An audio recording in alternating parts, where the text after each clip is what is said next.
Bonjour et bienvenue pour cette vidéo dans laquelle je vais corriger le quiz 5 sur la fonction ln. Première question donc, qui va nous servir après quand on va diviser par ln de quelque chose pour savoir si c'est positif ou négatif et si le symbole reste pareil.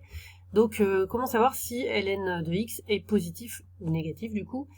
Donc soit vous le savez directement que c'est quand x est strictement plus grand que 1, notamment parce que vous savez qu'ln de 1 vaut 0, donc quand x est plus grand que 1 c'est strictement positif, soit eh bien, vous pouvez résoudre comme j'ai fait ici, en passant avec l'exponentielle de chaque côté.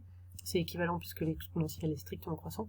Donc à gauche, exponentielle ln, ça s'annihile, il reste juste x. Et à droite, on a e puissance 0, ça vaut 1.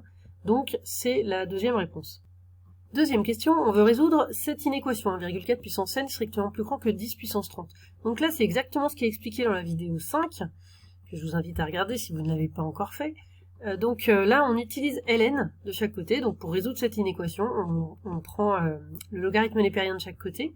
C'est équivalent puisque la fonction ln est strictement croissante. Et utiliser la fonction ln, ça va permettre de faire descendre la puissance. Donc là, le petit n comme ça, il peut descendre devant. C'est cette propriété, ln de x puissance n est égal à n ln de x. On peut aussi faire descendre la puissance de 10.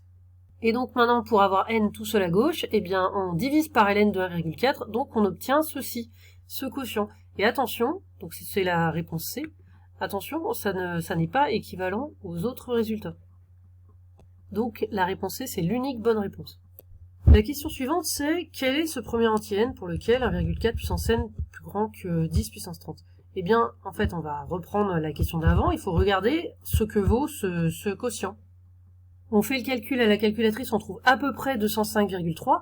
Comme c'est le premier entier n plus grand que 205,3, eh bien la réponse c'est 206. Question suivante, comme expliqué aussi dans la vidéo, le premier entier n tel que 0,6 puissance n strictement plus petit que 10 puissance moins 15. Donc même principe, pour résoudre cette inéquation, on prend ln de chaque côté, le symbole ne change pas puisque la fonction ln est strictement croissante.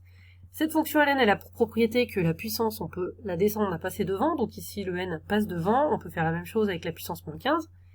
Ensuite, nous, on veut avoir n tout seul, donc il va falloir diviser par ln de 0,6. Attention, ln de 0,6 est strictement négatif, parce que 0,6 est strictement plus petit que 1, c'est ce qui était expliqué dans la première question de ce quiz.